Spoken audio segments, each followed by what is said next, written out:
আপনাদের কন্যা পরমেশ্বরীকে আজ এখন এই মুহূর্ত থেকে আমাদের পরিবার সম্পূর্ণরূপে ত্যাগ করল। সম্পূর্ণরূপে ত্যাগ করল।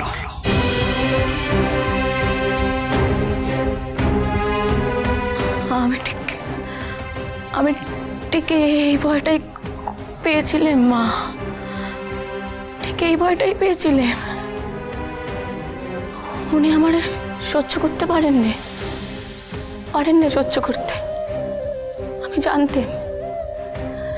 জানতাম উনি একখান জুতো পেলে আমারে ত্যাগ করবেন।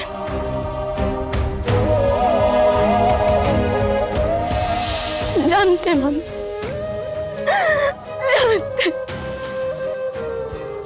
কি হলো? চুপ করে আছেন কেন? আমার পেশা নেপাসনী, আমার মেয়ের কপাল ফুল, আমার দুখানা সন্তানের উপরে এমন অত্যাচার হতে পারেনি। সব হচ্ছে ওই অলক্ষণে মেয়েটার জন্য, ওই ভবানী।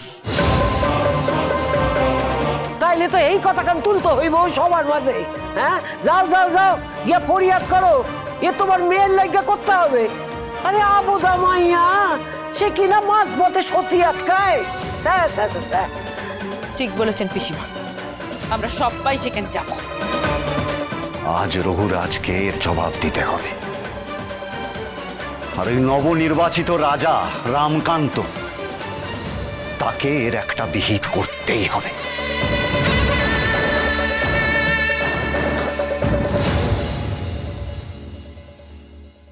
আপনাদের সকলের জ্ঞাতার্থে আমি জানাই, কুমুদিনী আপাতত এই মহলেই থাকবে। হ্যাঁ, একের পর এক যা ঘটনা ঘটছে, এখন তাকে ছেড়ে দিলে কখন কি হয়ে যায় কিছুই বোঝা যাচ্ছে না। ঠিক, সৎনাথ মহাশয় যতই তর্ক করে বিচার করুন না কেন, ব্রাহ্মণ পণ্ডিতেরা কিন্তু তার উপরেই চটে আছে। তাই আমার এই সিদ্ধান্ত। সবটাই বুঝতে পারছি মহারাজ, কিন্তু এই কন্যা তো সামান্য কোনো কন্যা নয়, স্বয়ং আচার্য গুরুর কন্যা। এই খবরটা দিকে দিকে রাষ্ট্র হয়ে গেছে। তাই আমি বলছিলাম, বিষ্ণুরাম,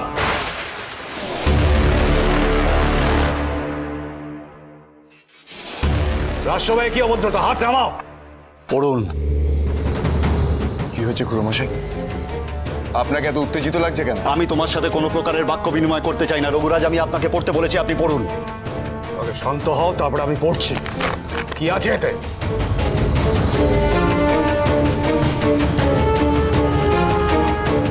এসব কি হচ্ছে গো দিদি? কি জানি, আমি বুঝি না বাপু। তো হ্যাঁ, কিছু কইলেই আমার যেন অশান্তির ভয় লাগে।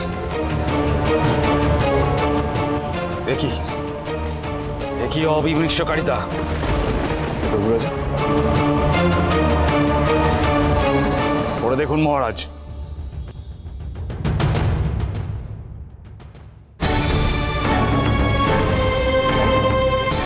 এ তো রীতিমতো অন্যায়। যা কান্ত দাদা, তোমার এই বোনের সপক্ষে তোমার কিছু কথা অন্তত মুখ থেকে বেরিয়েছে। কি হয়েছে একটু স্পষ্ট করে বলবেন মহারাজ? আমরা তো কিছুই বুঝতে পারছি না। বোঝার কি আছে? বোঝার কি আছে? আমার মেয়ের কপাল পুড়েছে, তার সংসার ভেঙে গেছে। আর সেটা কার জন্য হয়েছে আপনারা জানেন? জানেন আপনারা? সেটা হয়েছে আপনাদের নবনির্বাচিত রাজরানী, রাজরাজেশ্বরী রানী ভবানীর জন্য।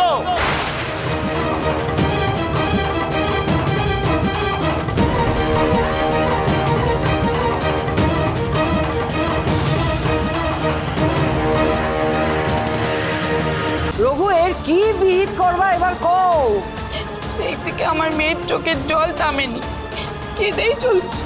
নেত্য, কাদের সাথে কথা বলছো তুমি? এখানে কারুর কিচ্ছু এসে যায় না। এখানে সব পাষাণ। এখানে সতী উদ্ধার করা হয়। ধর্মের বিরুদ্ধাচারণ করা হয়, তাতে কোনো সাজা হয় না। অথচ আমার মেয়ের সংসার ভেঙে যাচ্ছে। এক সামান্য মসজিদ দ্বীপের জন্য আমার ছেলেকে রাজ সিংহাসনে বসার অযোগ্য বলা হয়, তাকে নির্বাসিত করা হয় এক ফকিরের কথার উপর নির্ভর করে, যে কিনা এই নাটোরের সিংহাসন দখল করে বসে আছে। মুখ সামলে কথা বল, আমি বলে দিচ্ছি। না হলে কি করবেন দাদা? সপরিবারে আমাকে নির্বাসনে পাঠাবেন? আমার মেয়ের যদি সংসার ভাঙে তাহলে আপনাকে কিছু করতে হবে না। আমি স্বয়ং বিষ্ণুরাম স্বেচ্ছা নির্বাসন নেব।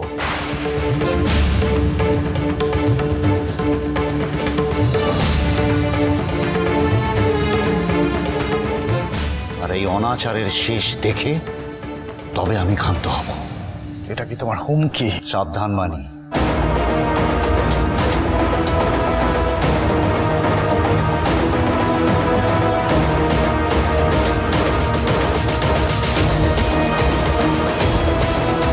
আজকের মতো রাজকার্য মুলতুবি রইল দেওয়ান মশাই। পরিবারবর্গ ছাড়া সকলকে অনুরোধ করা হচ্ছে, আমাদের যদি একান্তে কথা বলার সুযোগ করে দেওয়া হয় তাহলে আমরা কৃতার্থ হব। দেওয়ান মশাই।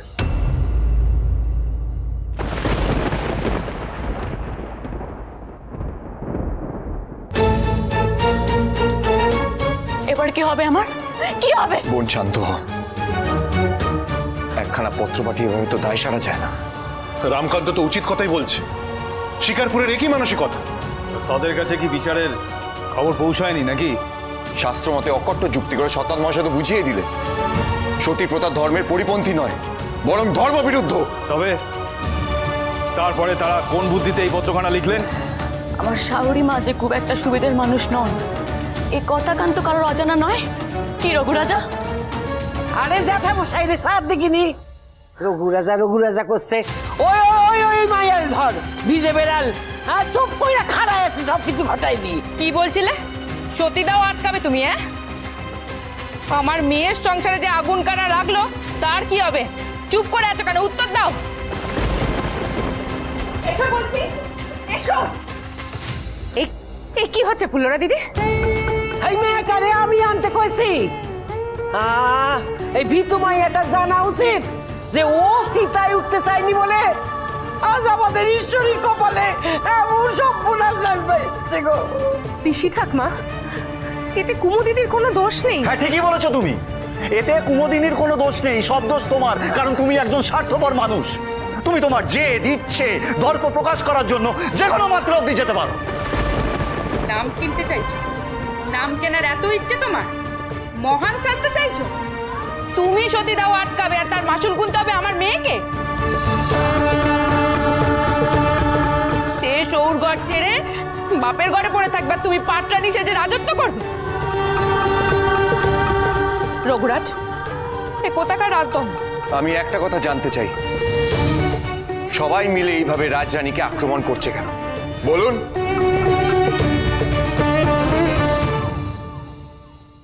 ঈশ্বরী দিদি, বেশ, ঠিক আছে। রাজরানীর কোনো দোষ নেই, সে ফুলের মতো নিষ্পাপ। কিন্তু এই বেদবার তো আছে। আজ তোমার জন্যই আমার সংসার ভেঙে গেছে। আজ তুমি থাকবে, নয় আমি।